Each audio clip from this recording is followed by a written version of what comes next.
உன்கிட்ட எவனா பிரச்சனை பண்ணா ராஜனை தம்பின்னு சொல்லு, எவனும் தொட கூட மாட்டான். சரிண்ணே சரிண்ணே. கிளம்பு கிளம்பு. கிளவி ஒரு தேன் முட்டை கடனா கூட. ஒழுங்கா ஓடிடு, புடுக்க அறுத்துருவேன். சரி ரைட்டு விடு. மே ஐ கமிங் சார்? ஏன் லேட்டு சார்? ராஜனை தம்பி சார். உன் ராஜனாவே அங்கதான் முட்டி போட்டுட்டு இருக்கான். சார் ராஜன் எவ்வளவு பெரிய ஆளு, அவரை போய் முட்டி போட வச்சிருக்கீங்க. என்ன ராஜ்குமார் சார் எவ்வளவு பெரிய ஆளு? அப்படிலாம் இல்ல சார். சேர் முட்டி போடு சார். சேர் முட்டி போடுறா சார் சேர்ல கெத்தா உட்கார வேண்டிய ஒரு சேர் முட்டி போட வச்சிருக்கீங்க. சும்மாறா. அப்படியா சார்?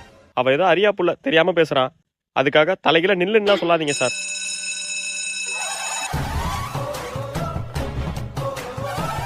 நான் உன்னை எந்திரிக்க சொல்லவே இல்லையே சார். உங்க பீரியட்ல மட்டும் தான் நீங்க சொல்றதை கேட்க முடியும், எல்லா பீரியட்லயும் கேட்க முடியாது. சார் உங்கள்ட்ட கொஞ்சம் பேசணும். சொல்லுங்க மேடம். சார் எனக்கு கொஞ்சம் வேலை இருக்கு, இப்ப என் பீரியட் தான், நீங்க சேர்த்து எடுத்துக்கிறீங்களா? எடுத்துக்கிறேன் மேடம். தம்பிக்கு திரா